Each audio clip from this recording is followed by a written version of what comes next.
Hi, I'm Ray Hagar with the Reno Gazette-Journal, and welcome to an all-new edition of Nevada Newsmakers.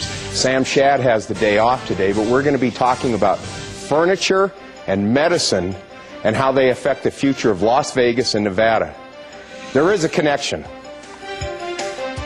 Today we're going to be talking about the future of downtown Las Vegas. Our first guest is Gerry Sawyer, the CEO of the World Market Center.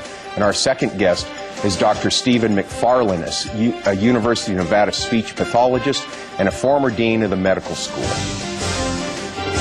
And on today's Pundit panel, we have Matt Sharp, Travis Souza, and Harry York. So let's roll for an all-new edition of Nevada Newsmakers.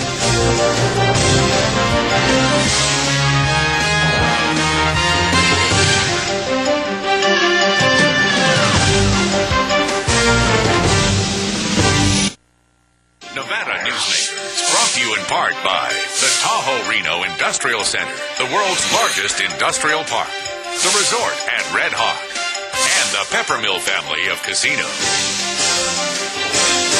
Corporations moving to the Tahoe Reno Industrial Center require reliable power, fiber optic communication, and clean water sources. And yet, there's another amenity we're very proud of here at TRI, rail service. So far, we've built over 2 miles of railroad track, and another 3.6 is under construction. When companies need to transport freight, we're going to help them move it quickly and efficiently. Welcome to the Tahoe Reno Industrial Center, the largest industrial park in the world, building economic prosperity for Nevadans. Something spectacular has taken wing not far from Reno or Lake Tahoe, and never far from your mind. An escape of fine dining and legendary golf. Introducing the resort at Red Hawk. And at the center of it all, we've feathered our nest with new villas that have elevated Red Hawk to the status of a premier resort. The resort at Red Hawk, a beautiful new arrival in northern Nevada. As an employer, did you know you can be held liable for negligent hiring? A background screening by Employer Links can uncover criminal records, like alcohol and drug convictions. It can verify the applicant's education, driving records, and professional licenses. Employer Links can check civil records, registered sex offender records, and Social Security fraud. Hiring the right person shouldn't be a gamble. Call Employer Links. Employer Links, protecting your investment. So, who do you use for workers' comp? Pro Group Management. Ah, I've heard some good things about them. Oh, you bet. Employee background checks, safety training, claim seminars. Oh, and here's the great part. If you have an issue, they work for you, not against you. Sounds perfect. And expensive. Well, that's the best part. They saved me 30%. I've heard they've saved others 50%. Works for me. Pro Group Management. Finally, workers' comp that works for you. You are watching Nevada Newsmakers. Hi, welcome to Nevada Newsmakers. Today we're on the phone with Gerry Sawyer, the CEO of the World Market Center in Las Vegas. Welcome, Mr. Sawyer. Well, hi, Ray. How are you doing today? I'm doing great, and you? Oh, just wonderful. But, Ray, let me correct you. I'm the Chief Operating Officer. We have no CEO. All right. Let me see if I have the next statement correct, and correct me if I don't. Your World Market Center is a 1.3 million square foot home furnishing showroom complex that you host 2 national and international shows a year, and in 7 years you're expanding to 12 million square feet. Is that correct? That is correct, Ray. My goodness, that's like the 3rd largest city in Nevada. Well, absolutely, but the complex, actually, the building that we have just constructed is the smallest building at 1.3 million square feet, but we also have the pavilions on site, which total another 350,000 square feet of show space on property. That's amazingly big. Now, your first show in July, from all press reports, was a huge success. You had 53,000 people on the first day. You helped drive up the convention business by 36%, and also in that month of July was the first time ever that McCarran International went over 4 million passengers in 1 month. What kind of impact will the world market center have overall in the long run of Las Vegas? Well, we think of it as a defining moment for Las Vegas, Ray, because the city is reinventing itself by bringing in an industry that has never before been in Las Vegas, and by establishing the showcase here, we are adding a second economic leg to Las Vegas beyond gaming. Exactly, and that's one of the things that I find interesting about your business is that we in northern Nevada and rural Nevada love Las Vegas because of all the gaming win tax that you give to the state, but also now Las Vegas is a huge source of sales tax revenue for our state, and do you think that sales tax will someday overcome gaming win tax as one of the top ways of financing state government here in Nevada? Well, I'm not sure if sales tax is the right term because we are not retailers, Ray. We are wholesalers. The real benefit to Las Vegas is not just the fact that we bring in market attendees twice a year. And for the record, the last attendance count for the first market was 62,000 attendees. It was 53,000 recorded at the end of the first day. And that was because we had 1,200 exhibiting companies that were showing at World Market Center, and 243 of those were in the building, 111 of those were at the pavilions, and the remaining over 800 companies at the Las Vegas Convention Center, where we leased out an additional 650,000 square feet in the central halls and another 100,000 square feet of exhibition in the north halls alone, which made it the largest debut in the history of the United States. That's huge. Now, also, I know the Thailand ambassador to the United States recently visited Las Vegas, and he mentioned in a news story in the Las Vegas Sun that he would like to do business with your organization, perhaps export some of their home furnishings and furniture to the World Market Center. How are you negotiating with the nation of Thailand over this? Well, believe it or not, there have been several exhibition companies ranging the gamut from, as you mentioned, Thailand, India, and other locations around the world. We had 83 countries represented in the form of buyers that attended our market, and we also hosted 161 international exhibitors that were showing their product lines at our temporary venues at the Las Vegas Convention Center. Okay, now, the big dog or the New York Yankees of your business is located in North Point, North Carolina. Actually, that's High Point. High Point, excuse me, North Carolina. Do you see yourself someday growing larger than High Point and perhaps being the home furnishing showroom capital of the world? Well, we are marketing towards the world. We're not marketing towards the United States solely. As far as being larger, right now our construction plans are to be over 12 million square feet. So, yes, we do see the physical, geographic size of our market being larger. However, I think what really makes our market spectacular is it will all be under the control of one building, or I should say one management corporation managing the 8 facilities, which will make up that 12.2 million square feet, whereas some of the complexity of High Point was that market grew over time. It's been in existence for close to 100 years. Mm-hmm.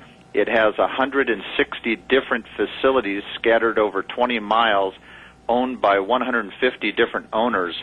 Therefore, the management of the facility, as well as the ease of being able to shop the facility, makes ours extremely attractive, because you can come to one location, park your vehicle, and walk by bridge to each level of each building. So you could start on floor 2 of Building 1, or Building A we call it, and go through floor 2 of every building in the complex if you wanted to. Oh, Mr. Sawyer, I think that your buildings down there are truly fascinating and awesome. I want to thank you for coming on Nevada Newsmakers today. Not a problem. Okay, good luck to you.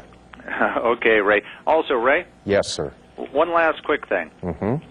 The World Market Center offers a whole new dimension to not only Las Vegas, but the state of Nevada that wasn't mentioned so far, and that is it offers a design inspiration where you have 40 manufacturers co-located in one location that's open 9 to 5, Monday through Friday, for the regional designers, interior designers, and hospitality specifiers, where they can see 40 different exhibitors' products in one shot. Well, before I do anything else with my home, I'm flying to Vegas and see what you got. Well, there you go. Okay, God bless you, sir. Okay, take care, Ray. Bye-bye. We'll be back right after this with our pundit panel. For a videotape copy of any Nevada Newsmakers program, call 775-857-2244. The tapes are $20 each, including shipping.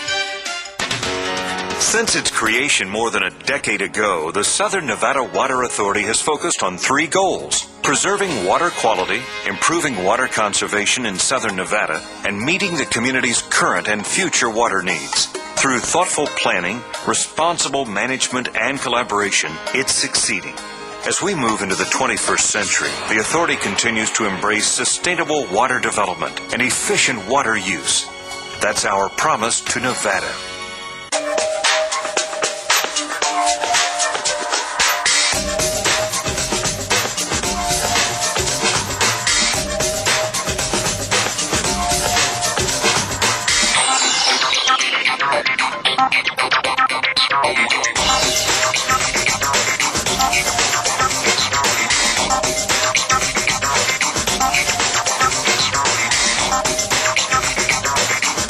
Happy hour at the Peppermill.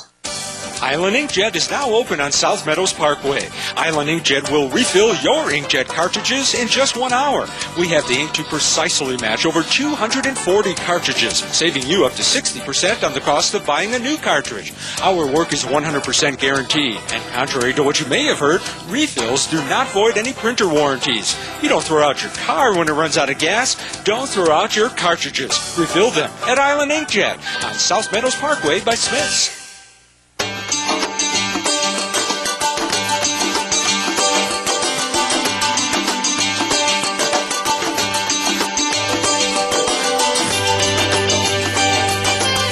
Thanks to an ongoing commitment by America's mining companies, more than 2 million acres already have been reclaimed. To learn more about reclamation or other aspects of mining, visit nma.org, the National Mining Association. And now, back to Nevada Newsmakers with Sam Shad. And back on Nevada Newsmakers, welcome to the program Dr. Stephen McFarlane. He is professor of speech pathology at UNR and former dean of the medical school, which is the reason we wanted to invite him here. And he's also one of the authors of the world best-selling book, The Voice and Voice Therapy. And I can attest to his knowledge because he saved my voice. Appreciate you being here. The reason I wanted to have you come in here, Dr. McFarlane, is all this discussion about an academic medical center and the discussions that have gone on between the mayor of Las Vegas and also the chancellor of the university, Jim Rogers, who also owns Sunbelt Broadcasting, upon which this program airs on his stations. Explain to us what this is all about for the layman, if you would. Well, okay, may I give one caveat at the beginning, sure. And that is that I'm not the dean anymore, so I'm not speaking with any authority on this. And that's why we wanted you to come in, because you didn't have a dog in the fight. Right, very much interested in it. I've spent 30 years at the School of Medicine. This is my third School of Medicine that I've been at in 3 different states. And the idea of an academic medical center is that, number one, the School of Medicine, University of Nevada School of Medicine, has a statewide mission, and so we're interested in the health of everyone in the state of Nevada and trying to do the best to continue to upgrade the standards of care and that sort of thing. So, and we get into a lot of discussion about what that means, training of physicians and education and patient care and those things. Las Vegas is the largest city in the United States without a major academic medical center. It doesn't have an academic medical center. An academic medical center is where you bring together teaching, research, and patient care. And so obviously you have to have a medical school involved to do this. And when you think about the major medical centers around the United States are always associated with a medical school. And so the idea is to bring the teaching aspect and the research aspect of the medical school to bear on patient care in a major metropolitan area, which is Las Vegas in our state. And so the idea is to develop that center. And the school has a statewide mission in that it's all parts of the state, rural as well as urban.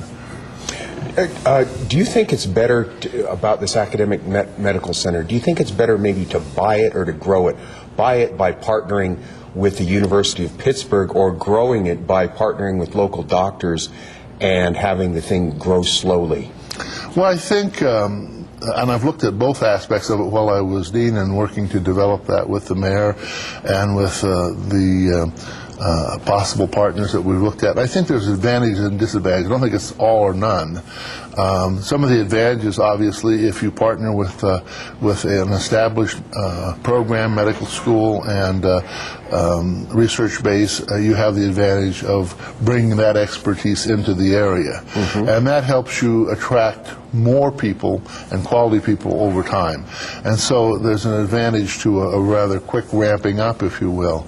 The local and growing it locally takes more time. Right. And there are advantages, however, in terms of town gown issues and those kinds of things. Always people who are in a practice in the private sector are concerned about people coming in and so forth, and how that changes the character of the practice and the character of the community. But there are advantages and disadvantages to both aspects, and there are some compromises as well. Whenever a person presents with an illness that's very significant, very rare, or requires rather Herculean kinds of medicine, those people are referred out to major medical centers usually anyway. And so then they're followed up, brought back and followed up by whoever made the referral in the first place. So this would give a major medical center where you would have expertise and the state-of-the-art procedures and equipment to be able to treat patients with those kinds of disorders or diseases. The Hospital Association already contributes around $22 million a year into the medical school, and they've said that they will contribute up to $45 million a year, but the response has been that the Hospital Association doesn't get it. What's missing here?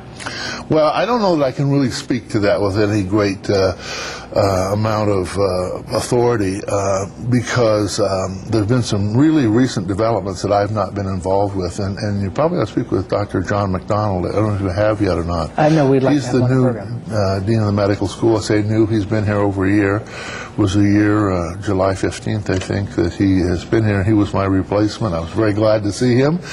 And he's a pulmonologist by training and a very nice person, a good person to work with, and we're fortunate to have him here. He came to us from Mayo in Scottsdale, and is a very fine person to work with and talk to, so I'm sure he'd be happy to join you and talk about that. Regent Rosenberg brought up on the program the other day the suggestion that the medical school move to Southern Nevada and the Boyd School of Law moved to Northern Nevada. What's your thought on that, briefly? Well, I guess everybody has a thought on that. I would just simply say that the School of Medicine has a statewide mission, as I said, and so it's important to realize that, and we're actually serving that mission as we're configured now. We've been providing medical care in Las Vegas and medical education in Las Vegas, and so the school currently is doing that. We're working to develop a bigger presence there, more permanent home. We have space that we lease from UMC there, and we have partnering programs with a number of programs there in Las Vegas, and so we're already in Las Vegas. Now, to move the school lock, stock, and barrel, I don't think that's a very smart move for anybody's perspective, because the school is so well established here in terms of the base for basic science and research and educational basis here, and so the state would have to invest another, put a number on $300 million in equipment, and then individuals probably, again, another big investment in that to get where we are now. Doesn't sound like a good idea to me. That doesn't sound like a good idea. And we're out of time. Thank you so much for being here. We appreciate it. We'll be right back on Nevada Newsmakers after this. This is Nevada Newsmakers. Welcome to the Tahoe Reno Industrial Center, just 10 minutes east of Sparks. We're proud that Walmart and other Fortune 500 companies have chosen Tahoe Reno Industrial Center to relocate their businesses. We have sites from under 5 acres to well over 500 acres, and with all of the amenities that every successful corporation requires. Welcome to the Tahoe Reno Industrial Center, the largest industrial park in the world, and we're building economic prosperity for Nevadans. The Nevada Beer Wholesalers encourages the responsible consumption of beer. The Nevada Beer Wholesalers Association are sponsors and participants in many community-based efforts such as school education programs, Safe Ride Home, recycling programs, alcohol-free after-prom and graduation parties, safe voting campaigns, and designated driver programs. They are family-owned businesses employing 2,000 Nevadans. They also collect and pay the state excise tax. The Nevada Beer Wholesalers Association, delivering more than just beer. And now, back to Nevada Newsmakers. Hey, welcome back, and here we are with our extreme pundit panel today. First, we have Democrat Travis Souza, the founder of BlueVoter.net. Then we have Harry York, CEO of the Reno-Sparks Chamber of Commerce, and attorney Matt Sharp of Bradley, Drendel, and Janae, one of the top firms in our city of Reno. Travis, let me start with you. The Gazette-Journal today published a story where First Lady Dina Gwynn was saying that congressional candidate Don Gibbons really does not have time to be both the Congresswoman for Nevada and the First Lady of Nevada if her husband is elected governor. What are your thoughts on that? That's an interesting question. I mean, that you did point out that it is a full-time job, and all the First Ladies have done a pretty good job of being that. I really think that Dawn doesn't have the time. She's going to have to make that choice of how she wants to serve Nevada and how that's going to impact her husband's campaign in his race. I'm worried if she does get elected. I mean, I think there's going to be a big split there, and the Republican caucus will kind of have their way with her in Washington.